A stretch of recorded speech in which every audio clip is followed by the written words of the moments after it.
Hey,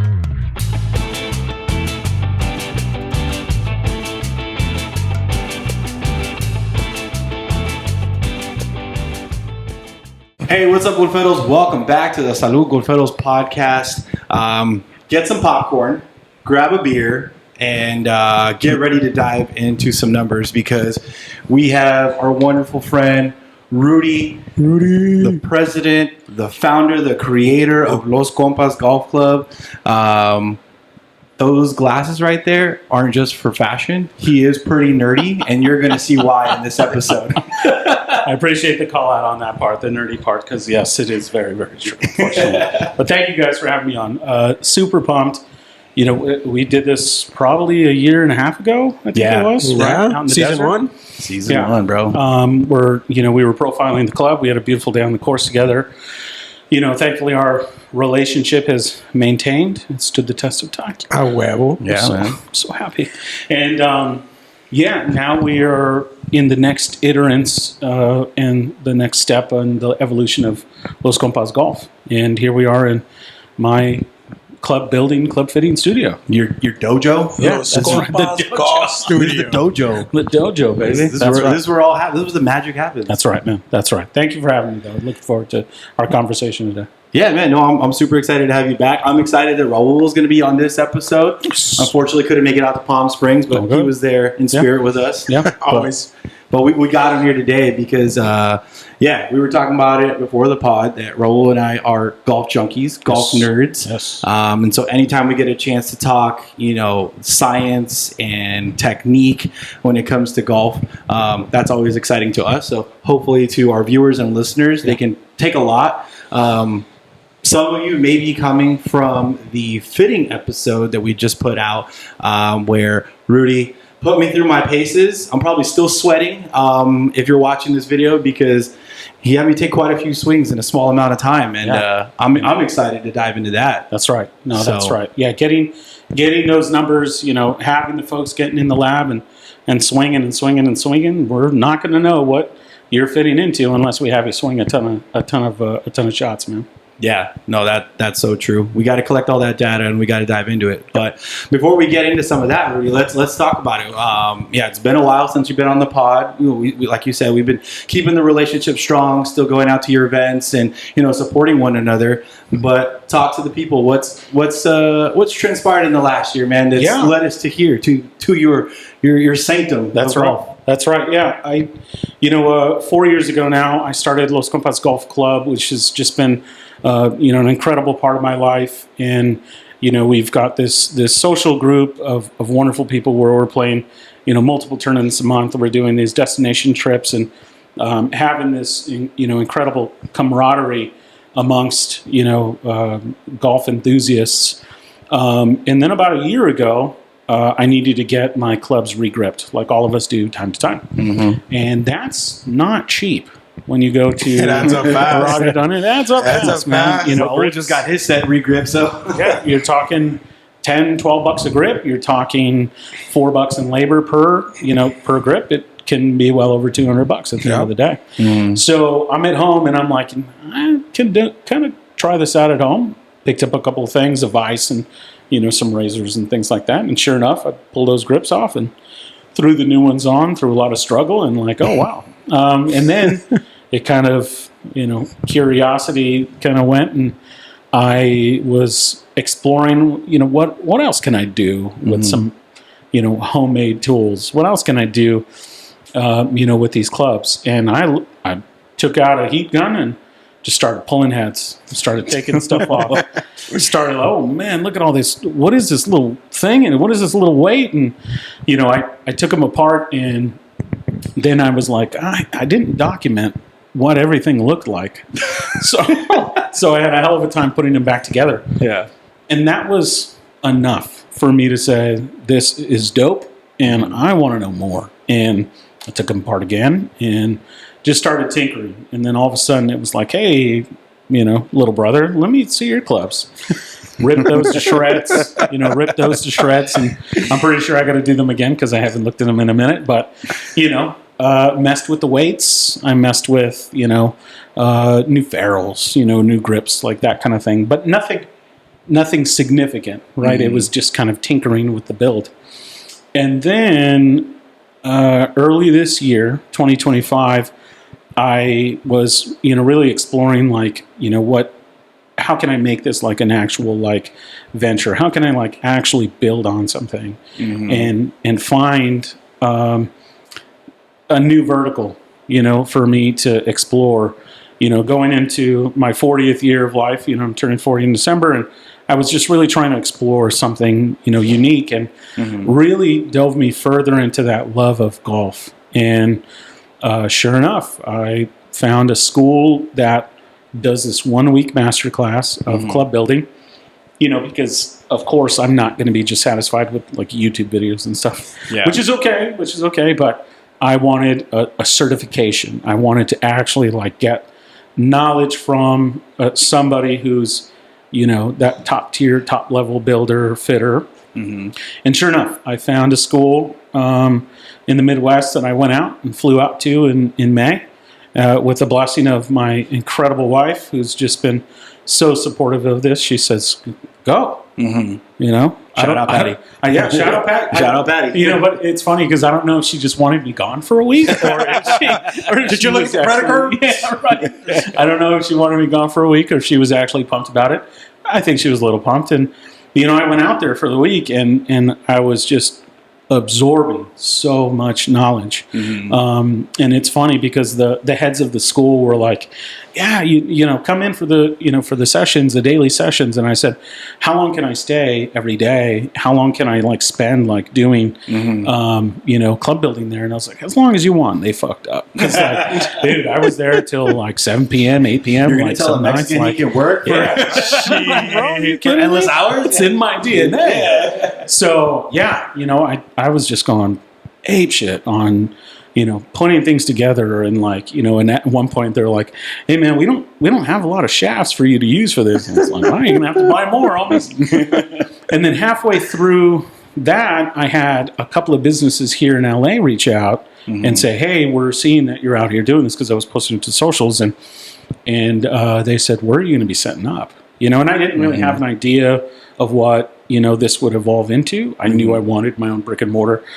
But I found myself post masterclass coming to Pasadena, and actually to the facility that I was a member of, MNML Golf, and them kind of opening up this space in the back that didn't have anything, and they said, do you want to run your business out of here? And that's great. I don't have to go out and get my own space and run the risk of whatever comes along with your own brick and mortar, and I could come in and start with those baby steps. Yeah. And thankfully they gave me an opportunity to set up here, and like I usually do, I plan things out very to the T and very meticulously, and now I find myself here mid-October, 3 months in, and I am busy.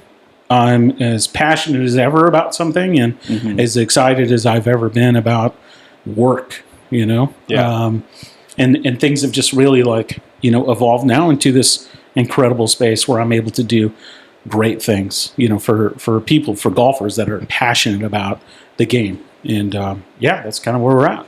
It's amazing. Yeah, no, definitely amazing. And you told me when I came in that it's been busy. Like, you hit the ground running. Yeah. I think you said you just helped out your 60th customer somewhere in there. Yeah. Invoice number 60, and it's been full bag regrips, here and there, but it's been a lot of loft and lie adjustments, putter adjustments, full bag builds, right, fittings, and everything in between. So many different opportunities or possibilities within the club building. Like, I've literally seen so many different things come through the door, and have been able to really build experience, and using the golf club to build or to bridge the gap to the studio has been great, because it prepared me for understanding just golf in general, and really the pitfalls of it in equipment and what folks are using out on the course, and applying that here, kind of thing. That's really been just an incredible thing, and the growth has just been almost immediate. Yeah.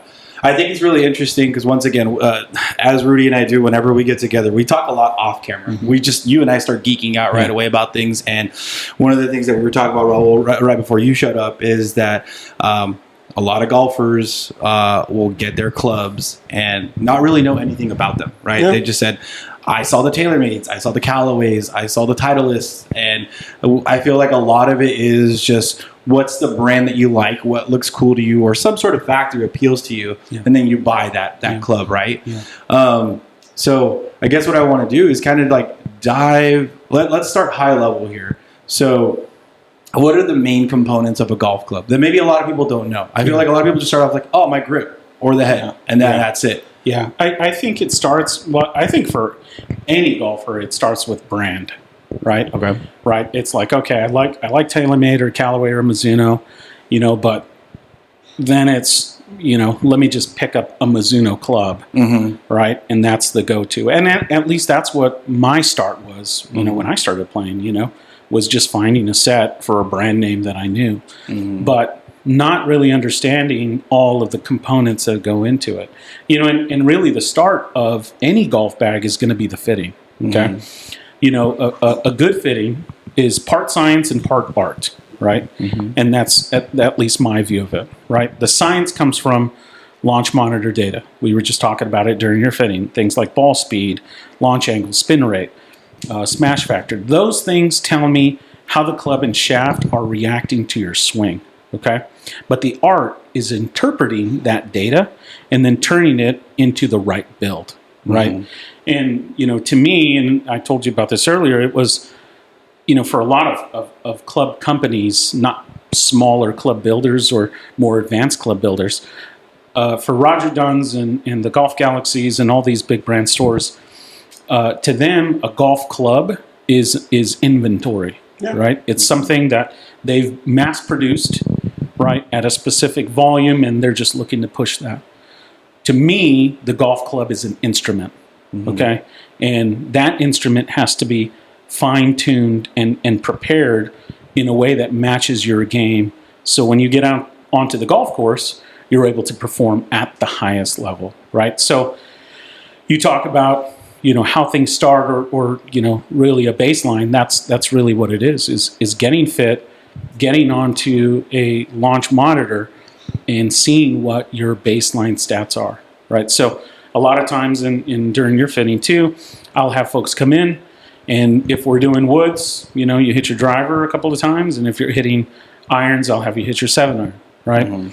And then based off of that initial evaluation, cool, your 7-iron is doing X club head speed, X ball speed, X smash factor, okay, launch angle and backspin. And then I take those baselines, and using that data, I'll then determine here's the different shafts that we need to test.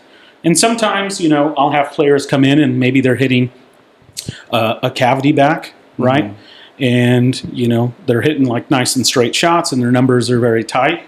And I'm like, you could probably jump to a 790 or an Apex or, a more advanced club head so you can maybe shape, your shots a little differently. Or vice versa. Alternatively, you should not be hitting 790s or you should not be hitting set clubs. And so maybe we need to dial it back and kind of figure out like, what, head fits you, more specifically. So, for me, it starts at the fitting. It starts at the evaluation of what you're currently gaming, as well as, your swing and things like that, because that has a lot to do with it. And then using all of that to test and test and test. And that's really the baseline for any nerd, right?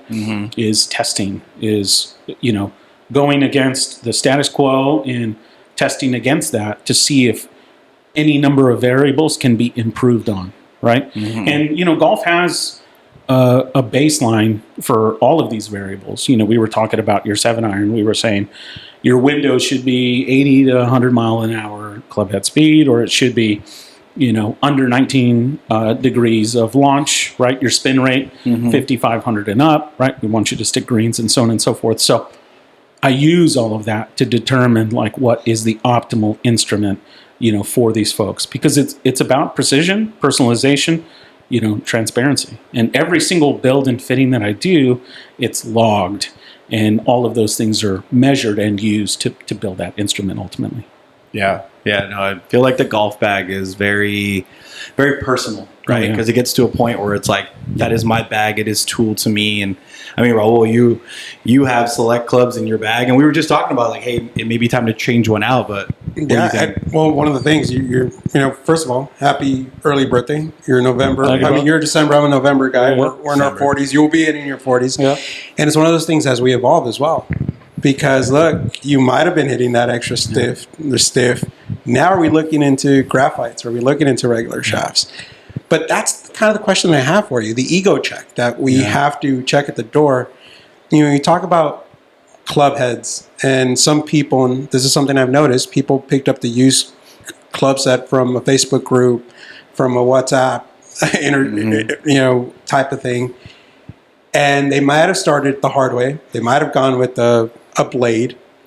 They come into your shop, and now they're like, well, you know what? You could do a whole lot more with the game improvement iron or with the player distance iron. I mean, how do you advise somebody like, hey, look, check the ego at the door and let's be realistic about stuff? I think it's easier for me because I'm on a sim and I have those stats.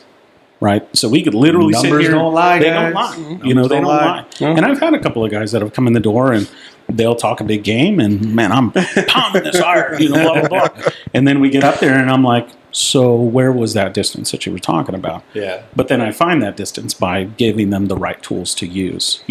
So I use the sim and that data to really check those egos, But I do massage it as well. Like I don't immediately say, X, you don't want to bitch slap them real fast. Yeah. So it is different, and it's funny. Like I haven't had too many issues, especially with older players. Like late, when you get in your 40s, kind of thing. Like, I'm very much like a punk guy, right? I love punk shows. I love going into mosh pits and things like that. Let's go. And when I was in my 20s. Man, I'm wearing Vans, slip-ons, right? I'm tearing it up. I'm skanking in those mosh pits. Now, when I go to concerts, you're in the back there with me, bro. Oh, I'm in the seats. I show up 10 minutes before the band goes on, and I'm wearing New Balance or something really comfortable, right? Because I'm not going to tear my arches up, on the floor.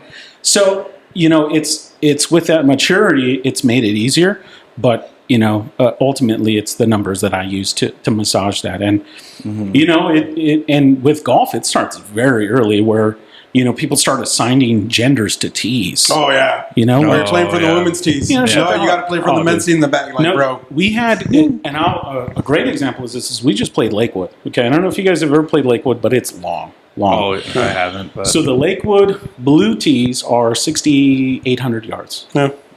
That's long. Yeah, it's a lot. Okay.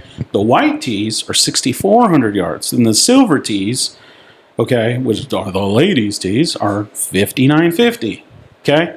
6,000 is a decent course for a white tee player. Yeah. So I had all of my lower handicap players playing from 6,400 yards. Yeah. One, because of pace. I don't feel like watching you hit single bogey, double bogey every single time. And sure enough, all those guys hit either right at their handicap, okay, on Saturday. And then all of the higher handicaps, I said, you're going to play from the silvers, just under 6,000, okay? And if you come in at a net 65, then I made a mistake, right? Yeah. I didn't make a mistake. Everybody had a good day on the course. Pace was great, right? And it's those kinds of things that folks just have to get past, have to get past thinking that I'm a steel shaft player, not a graphite, guy. Or, I hit the 790s, not the Sim 2s kind of thing. It's just, look, golf is hard enough. Hitting a tiny polyurethane ball 400 yards to get into this tiny little hole. Yeah. So why are you going to make it harder on yourself?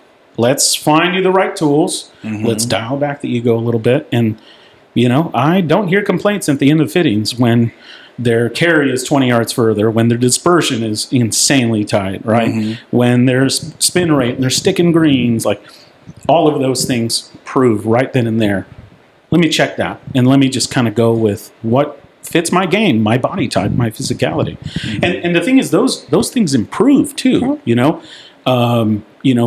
It can be alternative where, you're hitting something too light and we put you in something heavier, or vice versa. Like, there's so many variables. It's crazy. And just let me do the work. And you guys hit the ball, and it works out 95% of the time. Yeah, no, that's so true. And I feel like that's what we're talking about during my fitting, right? Is like, I've made that realization a long time ago. Check the ego at the door. And I don't know, Raul, when did you check the ego? Oh man, that was a while back. You know what the funny thing is, because just because I've been playing a long time doesn't mean I'm any good. But I remember there was a stigma with anybody carrying a hybrid club. Oh yeah, like, oh, you have a rescue? It wasn't even a hybrid; it was like a rescue. I'm like, dude, it helps me out of the freaking wilderness when I get there. Yeah. But to your point about the numbers don't lie, I think for people that have been playing for a little bit longer, the validation now is a little bit sooner. But I think there's a new wave of the COVID golfer that is now, some of them really embrace golf, which is amazing. And some of them are realizing, like, why am I making this harder on myself? Yeah. And I think I love that you brought the big boxes. There was a time where the big box was the only option.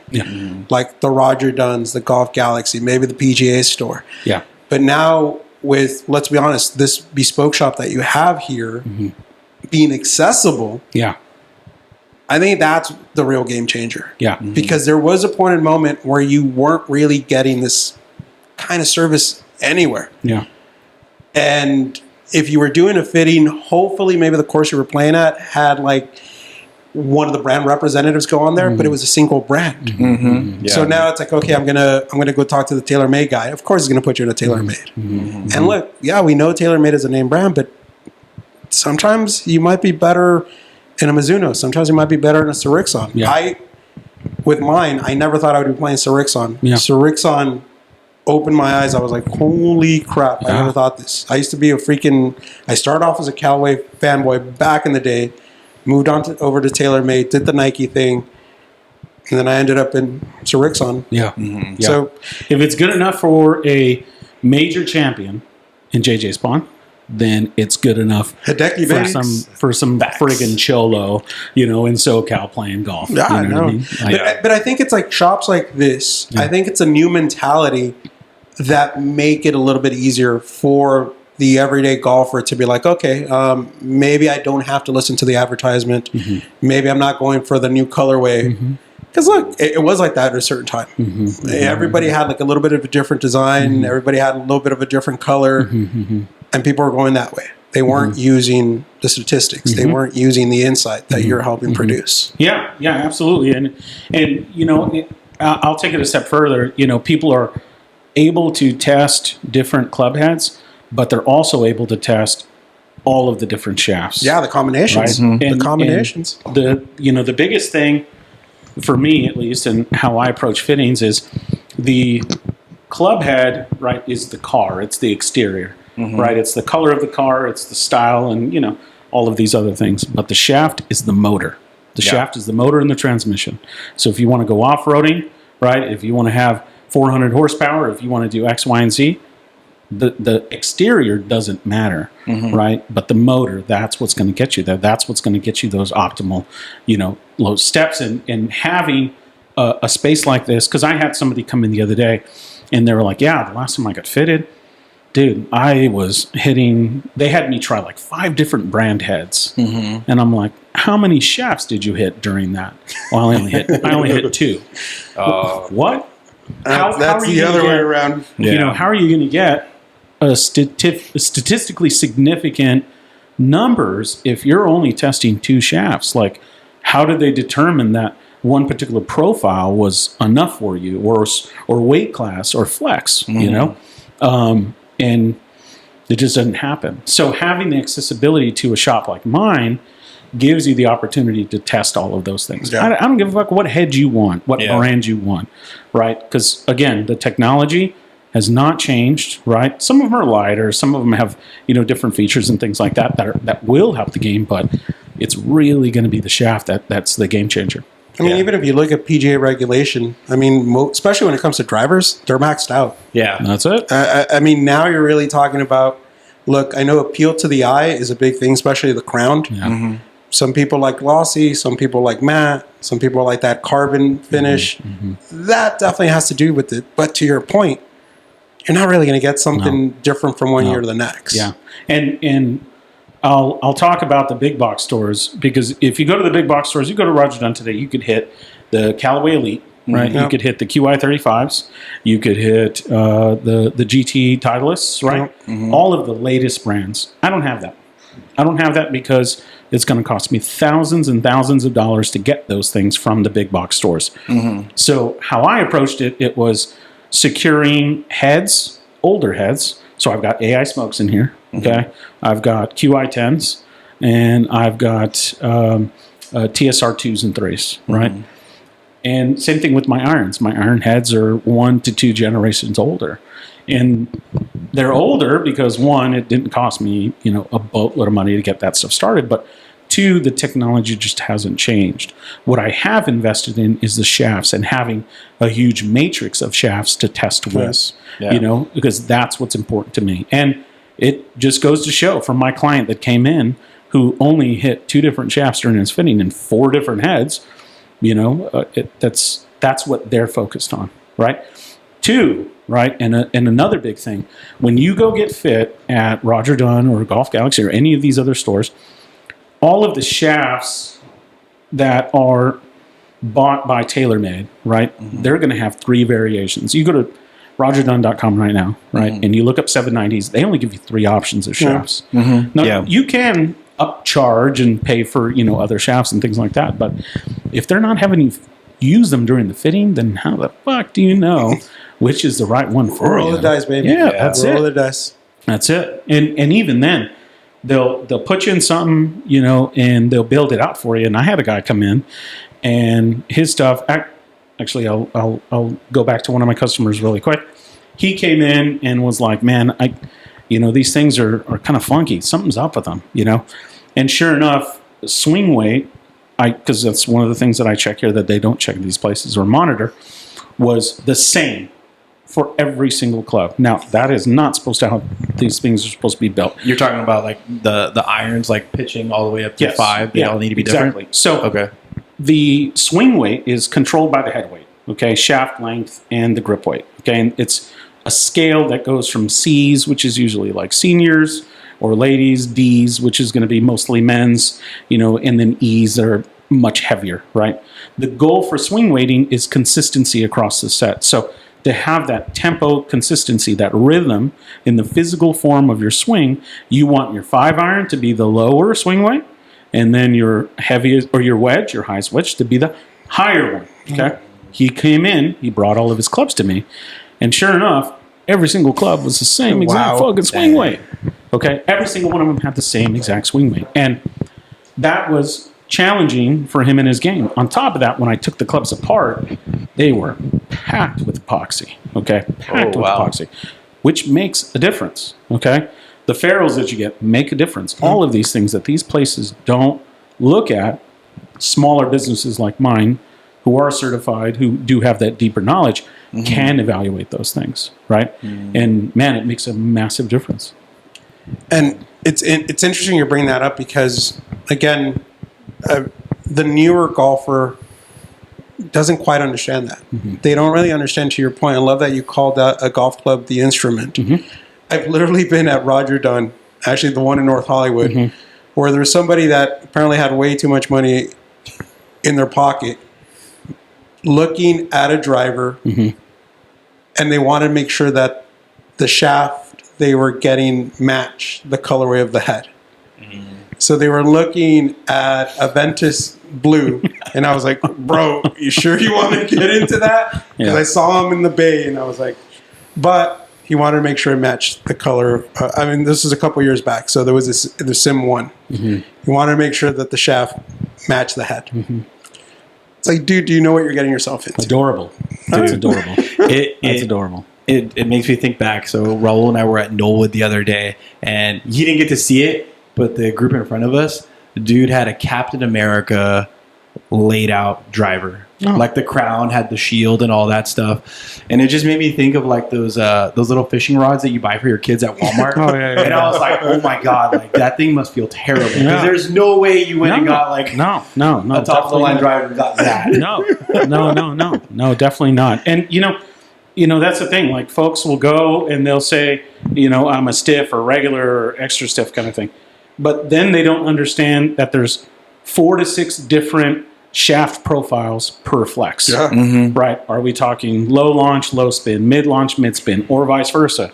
Are we talking about butt stiffness, low, middle to, ultra firm, a more active tip, a smoother tip, like all of those things vary. And then we talk about weight classes, right? Then we go even further. Like, woods for drivers, they could go as low as 40, or if it's something really heavy, like an 80 gram. But if we're talking irons, we're talking 40, 50, 60 gram graphite, 80 gram graphite, or we're talking 135 gram steel. Like all of those things change and vary, and, real world examples, we're talking, Fujikuro, they have, their blue, clubs, which is a mid profile. The black is very stiff and low spin, right? Each is available in regular stiff and extra stiff, right? That's 9+ variants like per shaft. And if folks aren't taking the time to like dive into those things, to explore a business that's going to help you identify which one makes the most sense for you, like, it's going to kill the game. You're going to shoot terribly, or your dispersion is going to be all over the place. You're not going to stick greens. Like so many things are going to impact, this game, and it's going to make it even more challenging. Today, I explained to you earlier, I had a client that came in, hazardous black, which is a 2x4, like beyond stiff, right? Yeah. And he came in and he had, some off numbers, and I was like, look, let's test some shafts out. And sure enough, we put him in something. His gamer carry on that hazardous black, which by the way is a 2-generation-old Titleist head. Okay, not even the newest GTs. His gamer was carrying him about 240, 241, and he's like, oh, but the total is. And I don't give a fuck about the total. I give a fuck about carry. His carry was about 240. He ended up leaving, and he had a couple of pokes that were over 270. Wow. It's a big freaking jump. 270. So he went from a 50 gram stiff hazardous black 2x4 to a Mitsubishi Cali 60 gram extra stiff. And I don't know if I missed it earlier when we were talking about that story, but did he say why he had that shaft? Yeah. Like, he got it from a buddy who said, hey, do you want this shaft and head? I'll sell it to you for $250. And he said, yeah, cool. Oh, man. That's a good deal. Yeah. It's not bad at all. But for 2 years, his drives have been 25 to 30 yards shorter than what they should have been. Well, yeah, think about that. How many, I think we're always looking for a bargain because golf is already expensive enough. But how many of us might be purchasing something that's really going to cost us more agony and pain on the golf course? Without a doubt. Yeah. I mean, that's where you really have to weigh it out. But along those lines, Rudy, I think there's also been a stigma when it comes to fitting studios where, and I think this is where the chain fitting studios are guilty of this. Some people might have gone to I won't throw shade into a certain brand, but there's a certain brand of studios out there that has been probably the biggest marketer for super high-end shafts like LA Golf or like Autoflex, and people are like, oh man, I don't want to pay $800 for a shaft. I'm so pumped to talk about this because I have a great story for this. I gotta hear this one, man, because I've seen this from other people that are like, I don't want to get fitted. I mean, like, I only have like $1,000 to spend on golf clubs, and this guy's telling me that it's going to be $1,200 just for the shafts. Yeah. So I had a customer, and it's actually a significant thing where he went about 8 years ago to get fitted by this place. We're talking a $300 fitting and hundreds of dollars on these shafts and all this other shit. We might be talking about the same shop. Yes, we are. So he goes and he gets. I was just about to say, put in the comments who you think it is. So he goes, he gets fitted, and he's gaming these clubs for years. And then I want to say it was about 2 years ago, he started experiencing back issues. And he's an avid golfer, playing a ton, right? Going out and doing his thing. Got so bad where he required surgery on his back, right? Spinal injury. He's thinking, I'm never going to play again. Yeah. Right? Look at Tiger. His fucking career is done. Like, back injuries are huge. Yeah. So he goes out and he's playing these things, and then he recovers through PT and all this other stuff. But he's finding that by the 10th, 11th, 12th hole, his energy, done. Yeah. He's exhausted.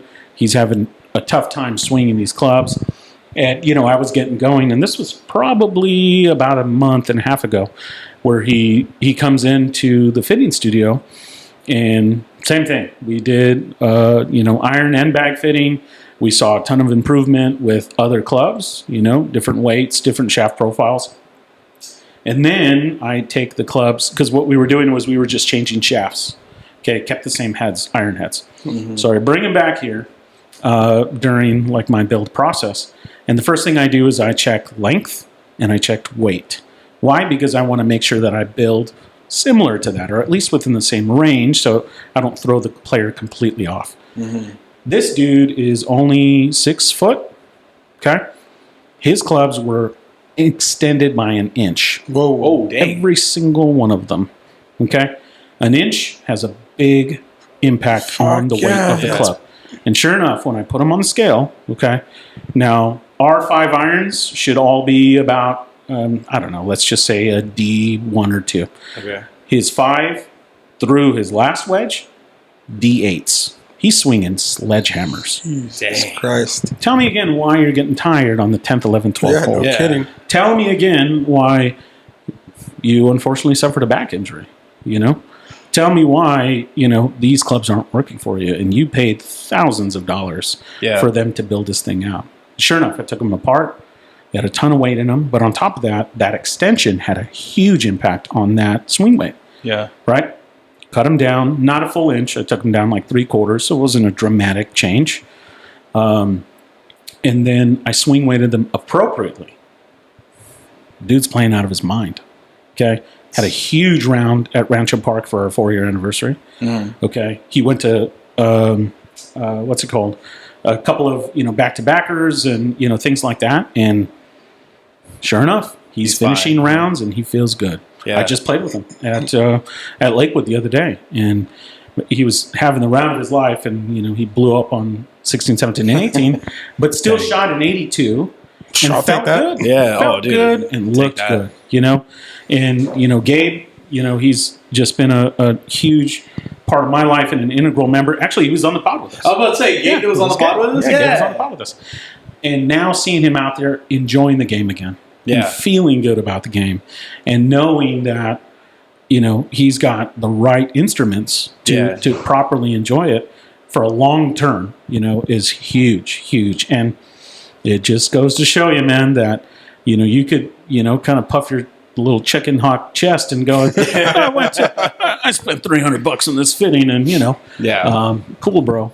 But, that's not always going to be the case. And I'm not saying that I'm the most knowledgeable dude or fitter in the world and, anything like that. But what I am is transparent, and honest, and that's what I bring to my business and what I bring to the table when it comes to fittings, when it comes to evaluating people's swings and games and just kind of figuring out what instrument you should have. And it's not always going to be from the most expensive guy on the block.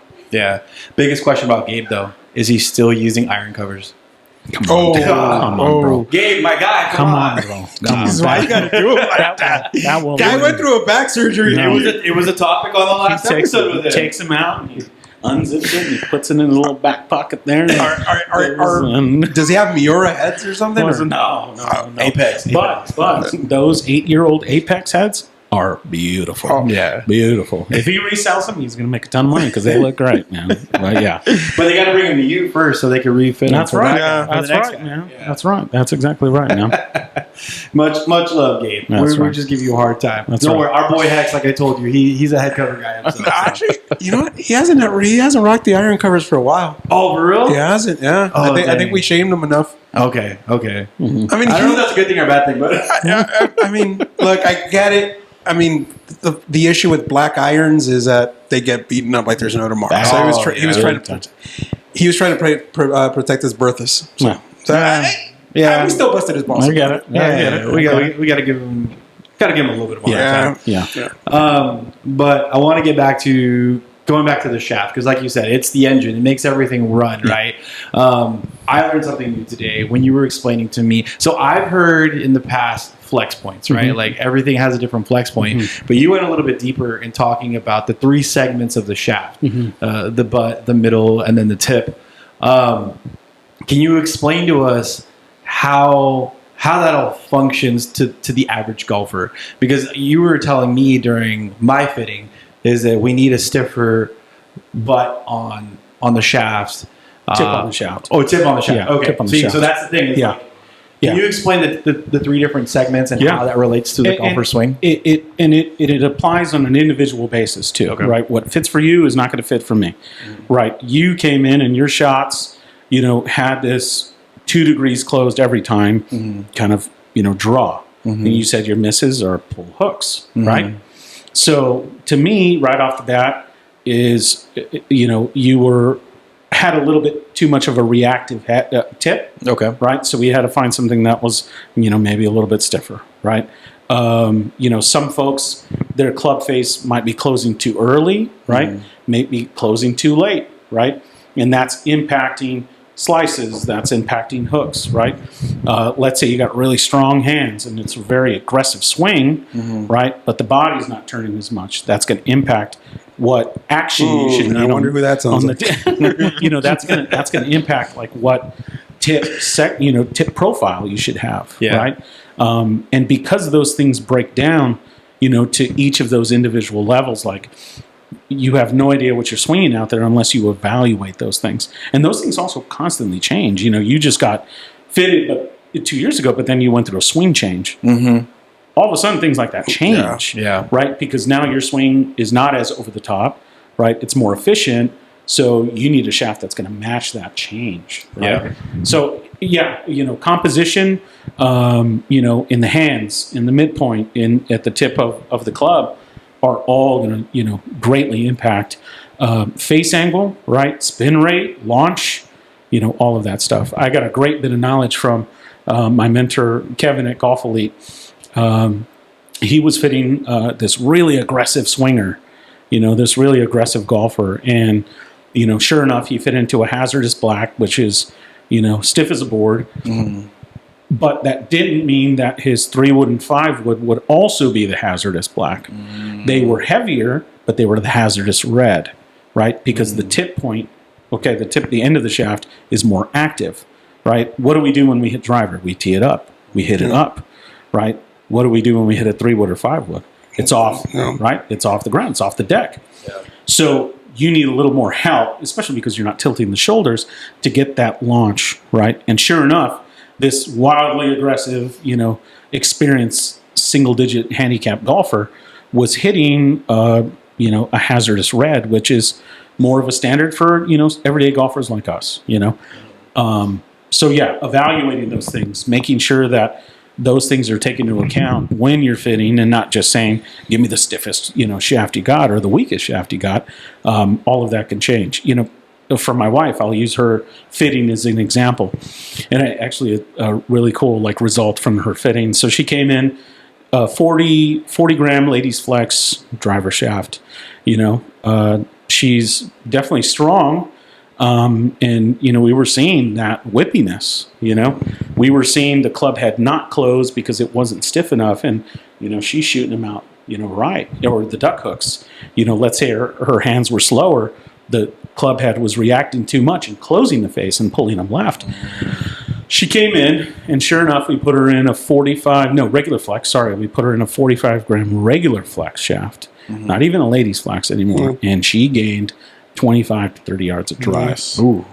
Her first, her first round with this club was at Half Moon Bay, in San Fran. And I'm with Adolfo and Uri, who are both single digits, and myself and my wife. And we're on one of the holes, and it was really cool because she pulled out the driver, and she'd already been having a really good day. From her tees that she was playing from, the flag was 272, And we get up there and we all hit, and we're cruising down the fairway, and the Orful goes, "Look at Udi's ball, man! It's on the green. That's he drove the green. That was so dope." And my wife leans over and she goes, "I think that's my ball." So we're looking, Patty. We're looking at all the balls on the fairway, and she's like, "My ball's not here." So she's like, "I'm going to go up." So she cruises up, 253. 253. She drove that fucking green. Patty, can you teach me how to drive? Teaching. Give me a lesson here. Yeah. So it's incredible. Once you start paying attention to those different profiles, it's going to have a massive impact on your game. And my wife is a prime example of that. A lot of my customers have been prime examples of that. So, sorry, Raul, you sparked a question right there, and it's kind of an age-old question that I feel like a lot of new golfers ask. What comes first, kind of the chicken or the egg, the lesson or the fitting? Yeah. Yeah. So, and the reason why that sparked is because you're talking about how Patty was doing kind of the duck hook. And, we have friends that are like, "Oh, dude, my miss is a duck hook. I'm always duck hooking." And so they're trying to figure out, do I open my hands? Do I do this? Do I do that? But is it maybe just a shaft issue? That's it. That's really going to be it. Now, the guy that literally said last week, "I want to try golf."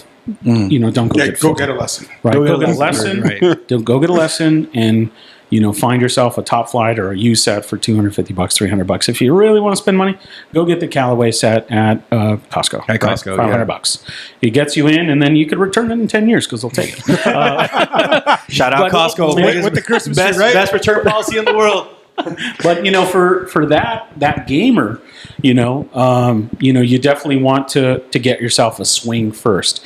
But if you're kind of coming in and you're having some of those issues, maybe it is a shaft, maybe it is something that you need to work on. And sure enough, for my game, I was just slicing the hell out of the ball. But what was also changing was my swing path out to in. Okay, coming over the top. 8 to 10 degrees, and then shout out to Nick Chavez, my coach. He got me down to 4 to 5 degrees out to end, which is still not perfect or optimal. Yeah, that's a big difference. It's a huge difference. It's a big difference. So now that I'm striking the ball more efficiently, right now I started seeing some pulls left. Okay, so I just had to match the right profile with that particular thing. But it's really about comfortability. It's really about how much you're able to invest, right? Because unfortunately, while it's great to go and get, fitted and do builds and things like that, golf is just expensive. Things can definitely add up. So as long as you have some of that flexibility, that's great. And that'll get you, the optimal tool. But, if you're in the middle of a swing change, don't get fitted, wait a little bit. But if you're seeing small things, where I'm not sticking greens, or maybe if I'm starting to, duck hook a little bit or, slice too much, like maybe it's the shaft, right? Maybe it's the profile, any number of things, and go and get fitted, right?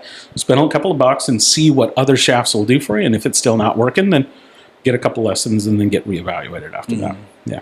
That's good advice. You had a question, Raul, before it's kind of funny because I'm looking at your shaft selection here. So one of the things I've kind of started noticing is that certain brands are now including, say, for example, the hazardous as a stock shaft. But not all hazardous are created equal. No. So along those lines, for some people, they're like, hey, I'm going to buy the 2025 driver again. I won't drop any brands because I don't want to hate on anybody. But the hazardous that's included with them with no upcharge is completely different than something that you might be fitting them into. So give us a little bit more about that. As far as not all shafts, just because they're the name brand or the model, not all shafts are created equal. So yeah. Like I mentioned earlier, you go to any big brand store, TaylorMade has already made their agreement with said brand shaft. They've already bought hundreds of thousands of those shafts. So if I go right now and I try to buy a what is their intro? The QI irons for TaylorMade, right? And you select regular graphite, there's only one shaft there, right? Or standard, stiff or extra stiff, there's only one shaft there. Yeah. So it's like, in your case, you were hitting, 115 gram? 105. 105 dynamic. Right, 105 stiff. Yeah. Do you actually need something that's 10 grams lighter? Do you actually need something that's an S plus? People didn't know that. R plus, S plus, X plus, like those things exist. So what's available to you from these big box retailers, 95% of the time is not for you, you know? And you want to go and explore that. You want to go and make sure that your investment is going to match that. And a lot of times when you go and you get fitted, you'll quickly realize, like, holy shit, you mean the cost of the shafts that I should be hitting plus the heads are just about the same price? Like, how does that not make more sense? You know, how is that not clearly communicated, you know, for folks? And it's about delivering that knowledge and making folks aware of that, because you know, you kind of get funneled down into, you know, especially if you go with one particular brand, into these particular shafts, you know, into these particular profiles or weight profiles, things like that, that just don't end up working for you, you know? And I think that's a big lesson for anybody who's picked up the sport within the last decade. Oh, yeah. I think we've gotten caught up with this where it's like anything else. I think there's a little bit of hypeness to golf in the last couple of years. Big time. And that's the ego check type of thing where it's like, oh, well, I want to have extra stiff shaft on my driver. Like, no, you don't. 7X type of shit. Like, no, you don't, man. Yeah. Oh, well, certain brands are better than others. There's, you know, almost like elite status to certain type of shafts. I mean, I kind of always go back to LA Golf because, dude, $800 for a driver shaft just because, you know, Bryson is able to smoke the hell out of his driver. You're not Bryson, homie. No. You're not Bryson. Dude, that swing speed is insane. And, you know, actually, I wanted to make one more point to what he was mentioning a second ago. And this goes a little deeper into the science, and it might go over a lot of people's heads, but it's something that I really hone in on when I build my sets. If you are buying a 370 tip shaft, okay? Now, just so you guys know, there's 355 taper tips and 370 parallel tips, okay? Some of the more advanced heads, like 790s, MCBs, like those kind of things, they use or taper tips. But if you're getting the QIs, or if you're getting the elites, or if you're getting the base model, right, or the intro beginner model, those super game improvement, those are made with parallel tip shafts. When you build those clubs, those shafts get shipped to the manufacturer, okay, at one raw length, and the manufacturer has to cut the tip according to the stiffness, and then the butt according to your plane length. Now, what that does, it gives you a specific stiffness for that particular shaft, okay? What they're not doing is something called frequency matching, and that's something that I do here, okay? Matching shaft stiffness by measuring cycles per minute, okay? These guys are not doing that, okay? It's like tuning a guitar. Every club should play in harmony, right? And by measuring frequency matching, okay, you're going to get a much clearer tuned harmony. Okay, so what I do is I use a machine here for frequency matching. That's it. What we have right here? That beautiful thing there. And what I'll do is I'll throw the shaft on there, okay, with the club head, raw, and I'll give it a little fling, and it tells me what the CPM is, okay? Now, what I do is I got a little chart over here, and what I do is I find the CPM, and I find the plane length, so let's say it's 34.5 inches. It'll tell me this CPM is reading at a ladies flex, amateur flex, regular, stiff, extra stiff, or in between. Okay? So I had a gentleman come in the other day. He was an older gentleman, 75 years old, and we were putting him in some graphite shafts. He's a youngin', 75. No, and he was pounding the 7-iron 160 yards. Damn. Shout out to his fitter. So, See what you did there. So I went to the shaft company's website, okay, to get their tipping recommendations. Right? He has a 6-iron, and he wants to play it in an amateur flex. You take an inch off the tip. Well, guess what? When I did that, I was getting a ladies flex, not an amateur flex. Wow. I had to cut it even further and even further. And then guess what? That impacted every other club that I cut, right? Because each of the clubs that you play is shorter and shorter and shorter. So how much more am I taking from the tip to achieve the stiffness, then from the butt to achieve the plane length, okay? Go to TaylorMade, you go to these big brand stores that are manufacturing these clubs. It is mass production. Yeah. And if the if the shaft manufacturer says, cut it here and you'll get this, cool. They're just going to do it. And they're just going to do it. Right? And that is not what I do. That is not what I do. You come in here, you get fit into a game improvement iron, and you get a parallel tip shaft. I'm going to take that and I'm going to adjust it accordingly, but I'm going to use science to actually find that stiffness to make sure that you're in that particular set. And you know, it's not just to find the right stiffness, but let's say I fit a player who's, you know, maybe like for yourself, right? You're out there hitting, you saw some really good drives with the regular flex. Your current shafts are a stiff flex. Maybe you're an R+, right? So I would take your build and I would cut that shaft to be an R+. I would give you a little bit more CPM than the R to put you in that particular shaft profile that you should be in. Okay. Fucking awesome. Crazy, huh? I know, dude. You're like blowing my mind right now. Well, and then look, let's be honest, especially for our audience who this isn't per se a native pastime or sport, as most of us that play golf we consider a sport, not a hobby. A lot of us don't know any of this stuff. We just go like, hey, we have we got a nice commission check, we got a nice paycheck, I'm going to spoil myself, and I get the latest and greatest from TaylorMade, Callaway, Mizuno, wherever it might be, and they're nice, they're shiny, they're brand new. You're going to have the nicest bag on the course. At what expense to your game, though? Outside of what you just did to your bank account. Oh, yeah. Yeah, and it could be the seasoned gamer who's been playing the same clubs for years and years and years, like Gabe, who didn't realize it until he injured himself and figured that out. It could be the guy, my other customer, that picked up his clubs and literally within weeks recognized my 6-iron and my 9-iron are the same weight. Why do I feel that's off and impacting my game? Sure enough, all of those things, all of those variables, all have such a dramatic impact on it. And it's easy to make mistakes. I mean, it's an accidental mistake because I know a lot of people are also bargain hunting, and they'll go to the Facebook group and they'll go find an insane deal, like somebody selling, a set from last year because they're upgrading. And they're just going to go buy it. They got a ridiculous deal and they're going to play and they have no idea what's in the bag. As far as really the components that make that instrument work the way it's supposed to work.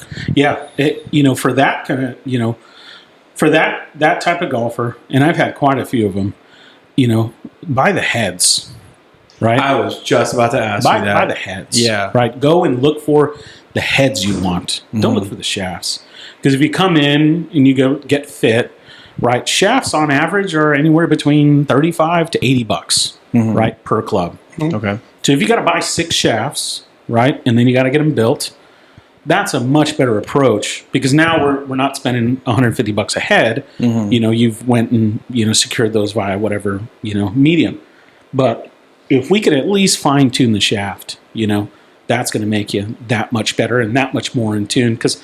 Otherwise you're going to be hitting something that's just not fit for you, that's not right for you. And there's ways around that. And I've had a ton of customers who have come to me and, I'll either tell them you don't need to upgrade your head. These are just fine. Or, they just didn't have the money for it, which is totally cool, right? Let's work with what you got. And then when you're ready to invest in the head, we could always change the head on these shafts that you're buying from me. So... And that's kind of one of the things I was thinking about, like Raul was talking about, hey, I want to get the latest, or the average golfer would say, I want to get the latest and greatest. So I think what I'm learning from this, instead of upgrading the whole club maybe every year or every other year, just bring your old clubs in and just get a new shaft, right? So to that point, how often is the technology changing on a shaft? Is that changing as frequently as we'd like to think with golf heads or the iron heads? I don't have as much detailed information about how the history of a shaft has evolved. I've heard from a lot of old timers or folks who've been around the game for a long time that it was before it was just stiffnesses, right? And then came the weights, and then came the shaft compositions, right?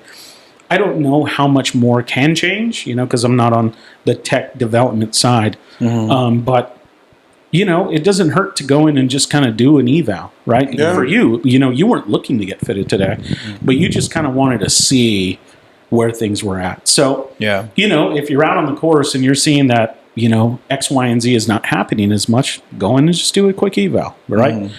For me, I think one of the biggest things for me that you should be doing more frequently is, well, one is the grips, right? The grips. Yeah. But I think every 6 months to a year, get your loft and lies checked, okay? Because you have no clue how much that'll impact your game. If you're hitting it off the toe, it's going to do X. If you're hitting it off the heel more consistently, it's going to be Y. Now, what happens to all of us in our clubs over time, right? If you go to the range, those rock hard range mats, or you're at a course, or the right? shot. Yeah. Or you. How many of us are leaning on putters when we're picking up our balls? How right? dare you? Some of us are a little too big to be using. I'm so mindful of that leverage. now. Oh, bro, I'm you so should mindful be. of that. You should be. I'm leaning sometimes. I'm like, oh, Yeah. fuck. And I like get off of it. Yeah. So you might be making your putter, and believe it or not, they could be more upright, right, or flatter. Same thing with your club heads on your irons. Like, you're hitting these soft metal heads, right? And if you're hitting them consistently on mats, and you're practicing twice a week, those things are just going to creep and creep and creep. And sure enough, your clubs, I don't know what you were originally fitted for and what they were originally supposed to be, but yours are a degree upright. Okay, I don't know if that's intentional. Right? It could simply be because you play so much golf and that has had an impact on the head. So as far as tech changing and, seeing the new shafts and the latest and greatest, just kind of go get fitted if you have any kind of curiosity when it comes to that. But there are other things that you could put, just like you do an oil change every 3,000 miles, like the same thing can be said about your golf game, right? Make sure your grips are tacky. Make sure that, your grips are right for yourself. And then also make sure that your loft and lies are appropriate, because if you're losing loft, if your club heads are too lofted, right, and that should really apply to these eBay, Facebook marketplaces, right? You have no clue what those clubs have been through. Go get those checked and go get those things adjusted, and it's a couple of bucks to make sure these things are right. I had a client come in, his 8 and 9 iron were going the same yardage. That sounds about me sometimes. The lofts were exactly the same. Oh, wow. They're the same club. So I actually was thinking of that question when you were talking about the weights inside of the clubs. Like, would that affect it also too? Absolutely. Yeah. Absolutely. The weights inside of the club and how they impact tempo. You aren't swinging and you don't have the same tempo for your 56-degree wedge that you do with your 5-iron, right? Oh, yeah. Different. Right? Yeah. You want to have more weight on that wedge so that you get more spin, right, and have that nice smooth tempo. You're chipping it right and flopping it onto the green. Whereas your 5-iron, you're trying to get 180 yards, 200 yards out of that thing, And that one you might need to be a little lighter than your particular wedges and things like that. So absolutely, that has a massive impact on those. Okay. Yeah. So one of the things you mentioned, I think it's probably, at least in my opinion, one of the most underrated fittings. The putter being fit, the right shaft. Yeah. It's something that I kind of started noticing more, and I'll give them their props sometimes, even though I hate on the brand. LA Golf was one of the first ones that I started seeing to create the dedicated golf shaft, and after that, you had the stabilizer shaft. So what's your take on that? Yeah, I'll speak from experience because I went from a just standard spider shaft because I've been the stock stuff that comes in it. Stock chrome shaft. And you don't really realize it, but even though you're swinging a putter at a much lower speed than you would an iron, it still can wobble, right? Yeah. It can still have some movement. That'll impact the loft when it makes contact with the ball, right? Or different things like that. So I went to, it's called a BGT stability shaft. Yeah. It looks really good, right? It's all blacked out. It looks awesome. But I feel like the shaft is just an extension of my arms, and it is not moving the putter head as much because putter heads are pretty heavy, right? Yeah. It's not moving it as much, and I'm getting a much more consistent impact on the ball now when I hit the putting greens. So just as important as it is to get fit for irons and drivers, like go and see like what length putter you should be playing. You're 32, or you could go in and I'm 6'4", I need a 35-inch putter, But you got ape arms, like you're hitting the grounds with your knuckles, like you could use a 33 inch putter shaft or something like that. Same thing with the grips, putter grips, man. Go and get fitted for that. If you're using a pistol grip 1.0, something that's very thin, something like that would be much easier to get. A nice low tempo on. Whereas, like for me, I jumped from a 1.0 to a 3.0, so it's much stiffer. Not stiffer, I'm sorry, but it's girthier. Okay, God, I hate these terms. That's a great word. God, I hate these terms so much. But stiff, stiff, super stiff. But it, for me, when I went to the 3.0. Yeah, I found that I was really able to get a lot more movement and speed out of the club. Yeah, all of those things, man. All of it can have a huge impact on it. And sometimes you might go into a fitting, especially for putters, and nothing will change. It was funny, and I'll tell you my putter fitting story. I was so psyched. My wife gifted me a putter fitting for Christmas, and I'd been wanting it for a minute. I'm ready to get a new putter. So I go in and I test a bunch of different putter heads and lengths and this and that. Or actually, no, I'm sorry, I didn't. That was the intention. But I went in and he says, "All right, let's see your gamer." So I pull it out. He's like, "All right, cool. Hit 10 shots." I hit 9 out of 10. Okay, I sank him. All right. Then he's all, "Let's do 10 more." And so I hit all 10. Okay. And we didn't say putting was your strength. So I just want to put that caveat out there. Right? It is. And I hit the next 10 and he's on, "You don't need this. Go home." And I was so sad. I wanted a new putter. Did he still charge you? He charged me like $30. All right. Yeah, not full retail. Yeah. But, it can also mean that, you're validating, the tools that you've already got in your hand. Yeah. But the right move was to get a brand new version of the same putter you had, because you can never have enough putters. I know, Trust right? me. I know, Trust right? I know, right? But it was wild because I did end up getting, I think the TaylorMade GT was, had like the cool, like, stealthy head look. Yeah. Man, but it was so light, and sure enough, my putting game just changed completely. So I went right back to that Spider. Yeah. And my baby's still in my bag over there. Hey, she's never leaving. The putter is one of those clubs where, look, like right now, everybody is on that lab train. Yeah. Yeah. I tried lab even before they were even called lab. Yeah. And I just couldn't get my head to accept that shape. Yeah. Same thing. I tried, I couldn't accept the shape. And for me, the biggest thing has been, and I don't know if this is a big impact on you guys, but the neck.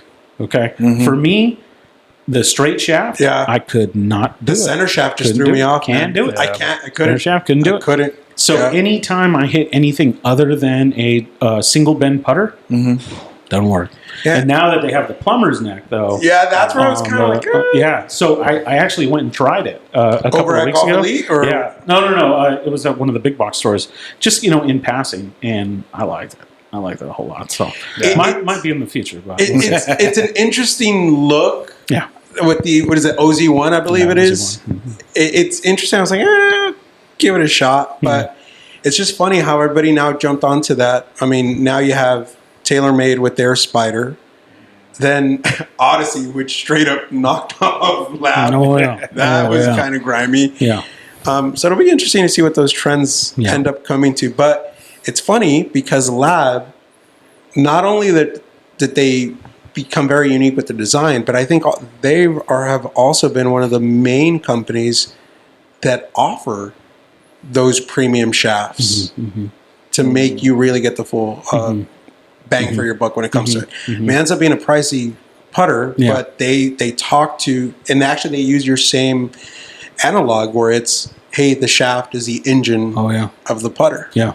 I was going to say, because I've only been on their website like once or twice, because once again, I can't get past the look of it, so it's not something that's at the top of my list, but I think when you go onto their website, they have like a questionnaire, right? Like they do a full you got to take a little video of yourself and let you're doing kind of a virtual fitting. Which is what should be there. You should have qualifying questions. You know? Yeah. You should have X, Y, and Z to get you to that final step of purchase, you know, because otherwise you're just guessing, you know, and especially, and I think they do it more so, not just to get you in the right tool, but to kind of protect their investment. Yeah. Right? They don't want you returning shafts because, you know, your $600 just didn't work. They want you to feel like you really took the time to, you know, manipulate and kind of adjust to exactly what you need. Yeah. Yep. Yeah.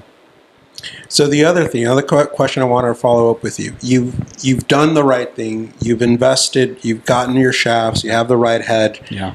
You have the grip. This is something I read, and I want to get your take on it.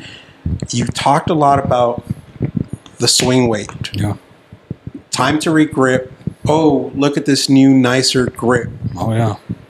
Does that fuck with your weight? Because some time. of them are Big heavier time. nowadays. Big time. People don't consider that. So I'll get folks who will fit into, let's say, 120 gram shaft, which is heavy. Yeah. Right? But they're not built for that D5, 6, 7, 8, right? Well, They should be hitting something a little bit lighter. So what I'll do then is I'll counterbalance it, right? I add a little port into the butt end of the shaft, and then I'll adjust whatever weight, tungsten weight, should kind of go into that port to counterbalance that, right? So you counterbalance to take off head weight, okay?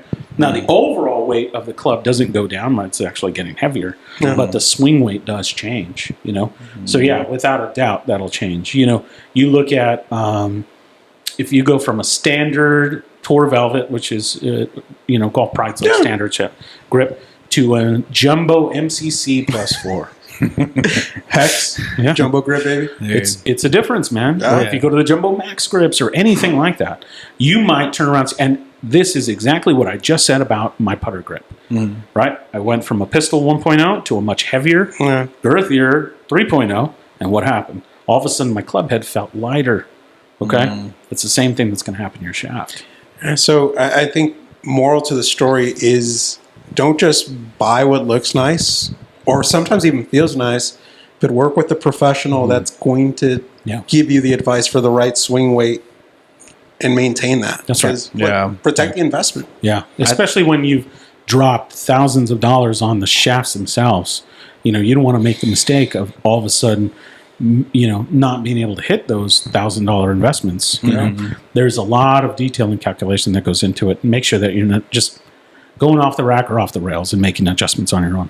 Yeah, and I think that goes back to what we were talking about very early on: is take the ego out of it, right? Because I think it kind of to what we were talking with Gabe is like, you know, Gabe had these clubs, the weight ended up hurting him, and that's a physical pain, that's a physical hurt. But then we go back to our pockets, right? We're investing all this money to go play golf, and for the quote-unquote competitive golfer or the golfer that wants to be better at the sport, now that's hurting you on the scorecard because, you wanted to get the flashiest, nicest looking club, but still, like you said, hey, your driver's going 240. If you actually invested in, you know, getting the right technology, you go 270, right? So, the name of the game, because you're making such an investment, is data-driven decision making. That's it. And if you don't know how to do that, trust a professional to do that. Go and have a conversation with them. It's not like, you know, I'm going to charge guys to advise them on anything. You know, reach out to a guy like me or you know, a local club builder and fitter and just kind of say, I'm thinking about X, Y, and Z, or I'm having X, Y, and Z happen. Do an evaluation and just kind of go from there. You know, it's not life or death, certainly, but if you're going to be spending that kind of money to go and enjoy the game for 5 hours, the last thing you want to do is be ill-equipped for those 5 hours. Yeah. It's a great piece of advice. So obviously for those of you that are in the Southern California area, LA area, we want you to come see Rudy, you know, come support him here at Minimal. But if someone is looking for a club fitter, obviously we were talking about the Roger Dunn's, the other big PGA Store, they're probably going to push you to the higher end. You know, they're going to be like, yeah, you should be in a Titleist and a TaylorMade. What are some things that people should be looking for in a club fitter to help them find the right person to get them into the right club? I think immediately is a broad spectrum certification, right? Like you don't want somebody that's a Callaway certified fitter. Yeah. Right. You know, unless you're like dead set on Titleist, go and do that. That's fine. But don't drift and start hitting 4 different Titleist heads. You know, like figure that out early, and then allow for that fitter to manipulate the shaft.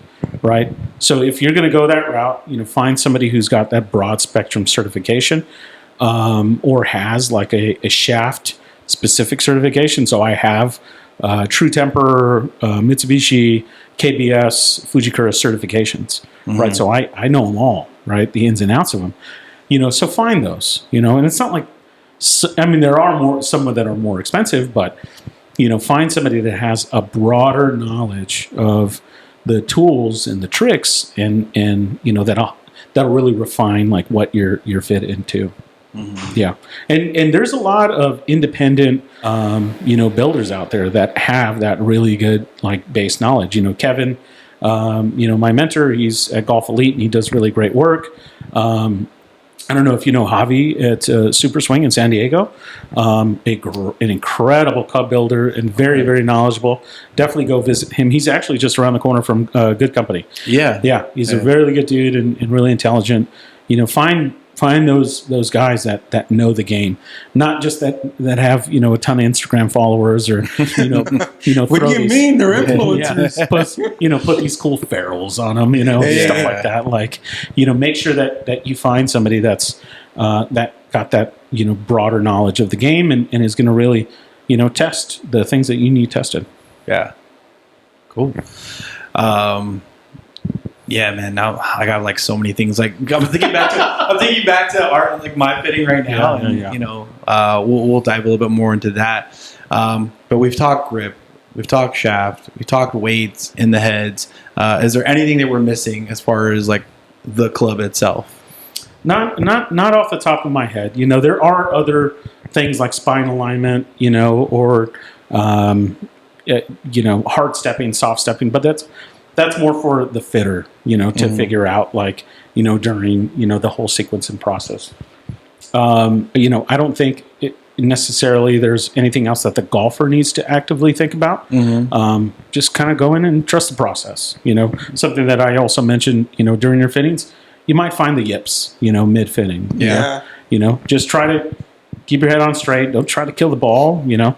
Take nice, smooth, easy swings and you know, it's going to get there. But no, think about weights. Think about, you know, flex. You know, take your ego out of it, and you know, just kind of let the fitting, you know, play into what, you know, your bag should look like, and just trust that. You know, and on top of that, don't get discouraged, because I've had some folks who have gotten fit, and then all of a sudden they got a whole new set, and they go out onto the course expecting dramatic results, right? Like, it's gonna take a minute, bro.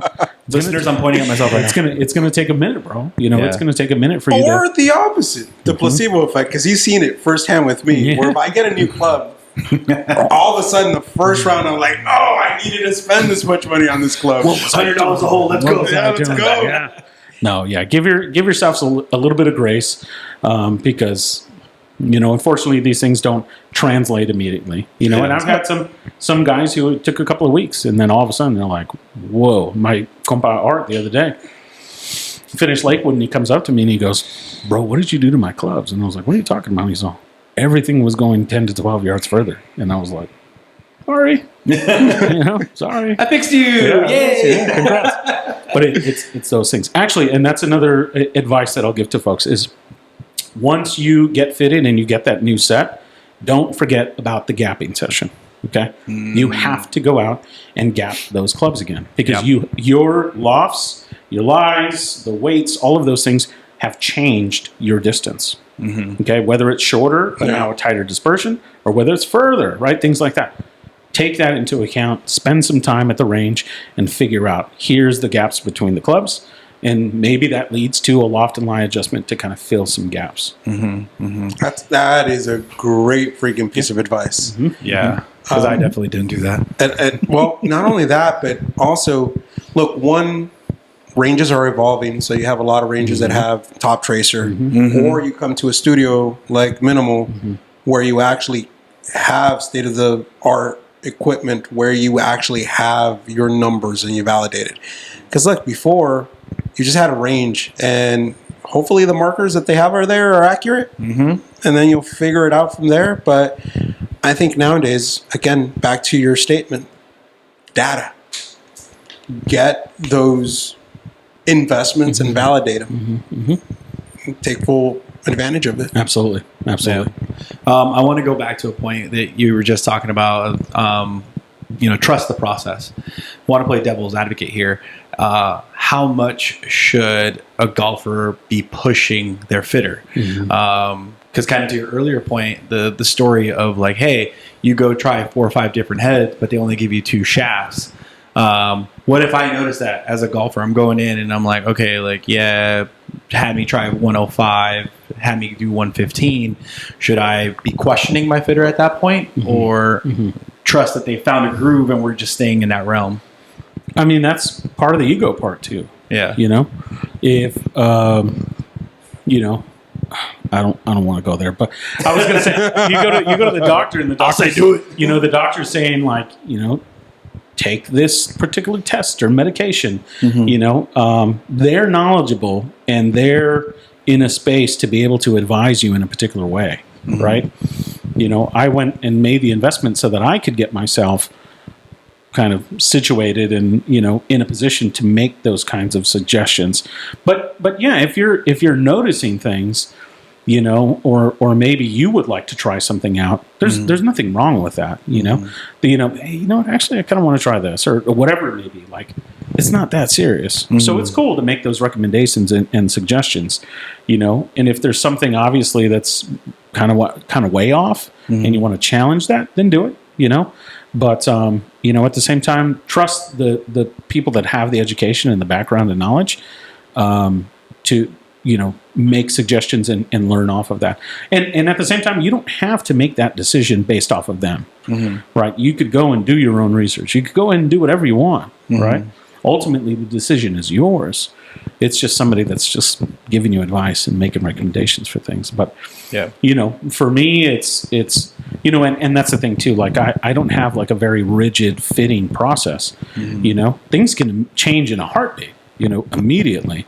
After 2 shafts, wait a minute, actually, we might need to do X, Y, and Z. So as long as your fitter's not being rigid, right, and being a little nimble with things, like, that's a great way for you to, just enjoy the experience, set the expectation also with yourself. Not all fittings are going to see massive gains, there's so many different variables, but that could improve, and you also have to be open to that. Because if you go into a fitting and say, I'm going to pound this ball 20 yards further, it's not always going to be the case. Right.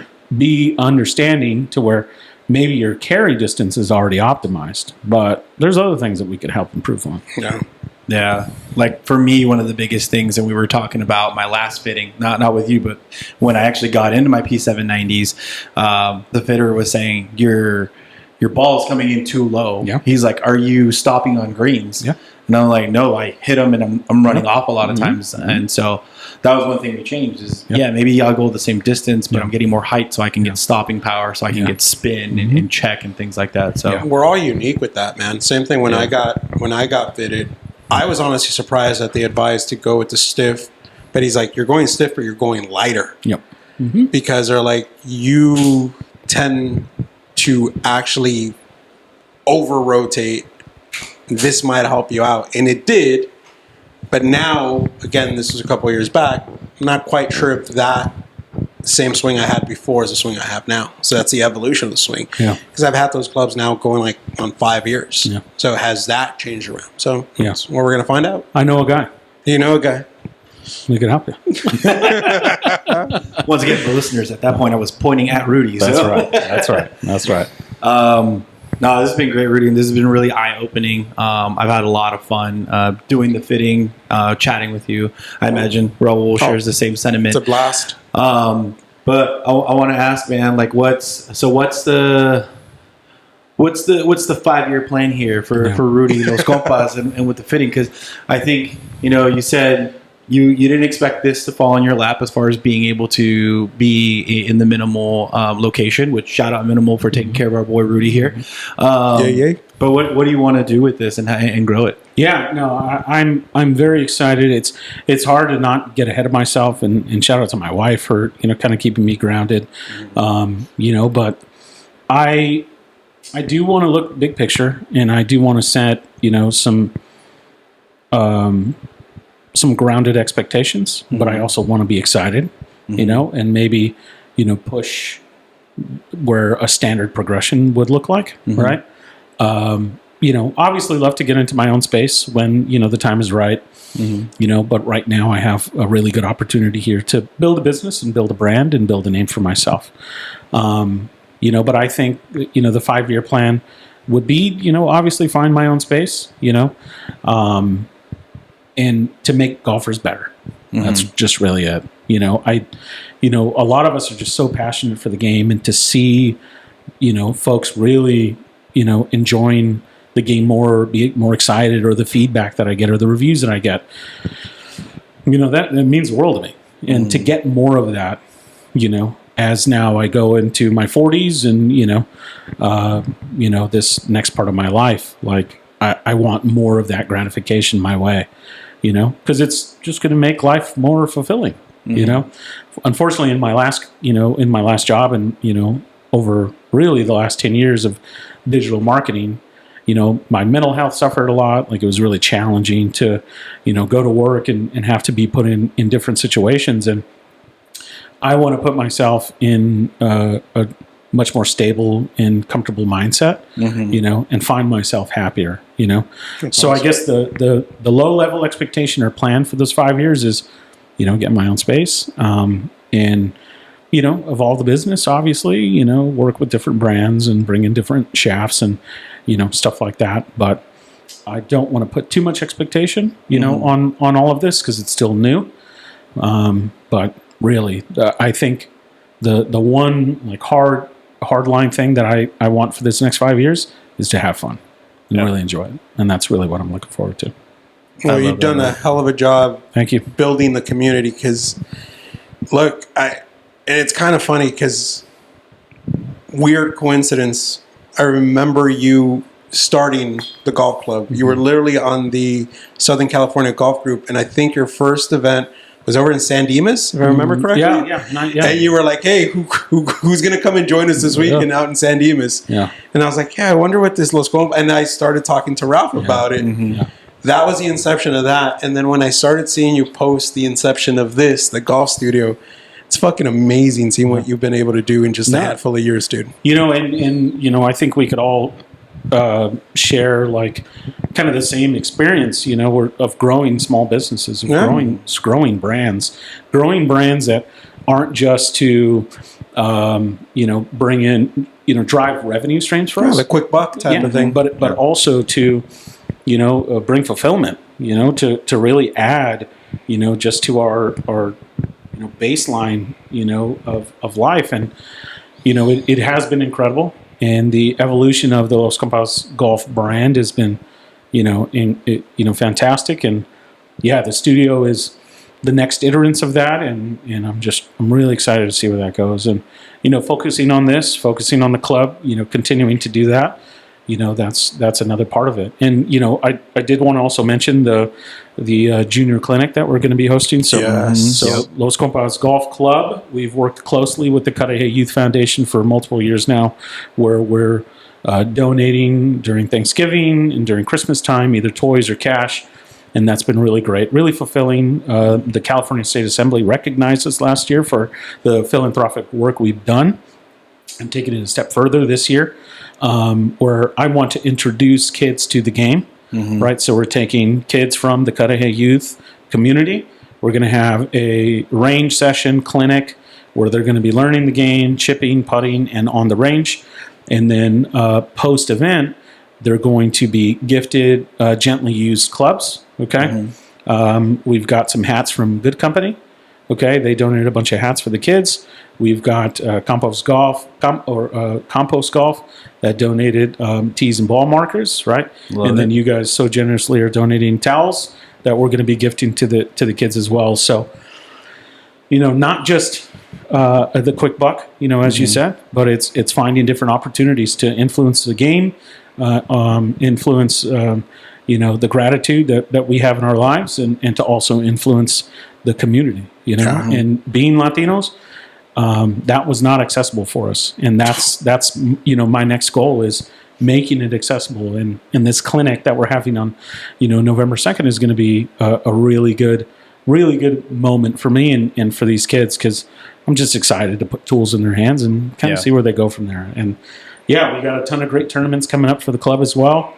And I'm starting to work on 2026 and thinking about our trip to Arizona in February. We're looking at Pinehurst or Paynes Valley for next October. We got to look to join them in Arizona. Where they go for spring training. Well, I heard Pinehurst, dude. Yeah. So we've got Payne Valley. Yeah. All right. So we've got some cool things on the agenda. But yeah, man. What a journny! What a journey! Look, and I honestly think you're barely taking off, brother. You're doing amazing things. I'm so fucking stoked for everything that you've been able to accomplish so far. But just the community you're building around it is freaking amazing. Thank you. So I know we're kind of starting to wrap this up. For folks that don't know about Los Compas Golf Clubs or the Golf Studio, where can we find more information about Los Compas? Yeah, Los Compas Golf Club and LosCompasGolfStudio.com. Okay, if you want to join the club, if you want to come out and play in some of our events, come to the Compas Golf Club page. Amazing fun events, ladies and gents. A lot of fun. We play 20 plus events a year. We do destination trips, the whole nine. You got a really great group of people that you play with, including my wife, my brother, and a lot of other great people, like Gabe and more folks. And then the studio, Los Compas Golf Studio. So if you want to come in, learn about all the things that we just talked about on the podcast, you'll find a lot of information there. And then if you want to go in and book an appointment with me, or just reach out, right? Have a question for me. Talk about your set, talk about your game, anything like that. You could reach out via Los Compas Golf Studio. And then you could also find us on Instagram and, just kind of give us a follow and see what things are going on there. So Los Compas Golf Studio, we are in the city of Pasadena. Again, we are at MNML Golf. That's right. If you're local, swing by, come and say hi to Rudy. Amazing guy to have a chat with. Talk some golf. Yeah. No, man. I just want to say thank you. I always appreciate, getting together with you and the crew. Like you said, there's a lot of amazing people within the Compas group. Yeah. I remember when I showed up to Palm Springs last year, Patty saw me and she just started waving, and I hadn't seen her in like months. And so you guys are always so welcoming, and just a lot of the things that you've been talking about, how selfless you guys are. Thank you. You guys are making such a huge impact in the community. Speaking about your event coming up here at the end of the month, as soon as Raul and I saw it, we're like, dude, we're helping. I'm not, I don't want to sound gregocious or anything like that, but you're like, hey guys, what can we do for budget? I was like, bro, budget? What the fuck are you talking about, man? We got your back. That's dope, we got your back. You're trying to buy it. Look, this is the type of quality individual this man is. I'm not hating on anybody, but Ralph, how many times do you get hit for free merch? All the time. All the time. This man was like, hey guys, I'm trying to budget this out. How much would it cost us to get a handful of towels for the kids of the community of Cudahy? I was like, bro, it's for the kids. We're not going to take your guys' money. Thank you. Thank you. But I can literally count in my hands the times that you told me, like, hey, they're looking to buy this stuff. Mm-hmm. Versus, hey, we're throwing an event. Can you guys throw free merch? All the time, man. It happens, man. It's so frustrating, especially because it's like, dude, we're a business, right? Like, we're trying to grow our brand. We want to help the community, and that's always an initiative of ours. We're like, how do we help the community? How do we help the next generation? Yeah. I was just talking to Andre while you were out, and I asked him, I was like, hey man, how long have you been golfing? He's like, I just got into it. And I'm like, dude, he actually made the point. He's like, dude, how many guys say that, where it's like, I just got into it? He's about to get out of college, and there's about 20 years there of golf that he's missed out on. And I would love for in the future for Latino kids or other minority kids to not have to go through that because it's become such a huge part of our lives that I have that, I don't want to say regret because you don't know what you don't know. But I'm like, man, I really wish I would have played more when I was younger. Who knows where it could have taken me because Golferos has taken us so far.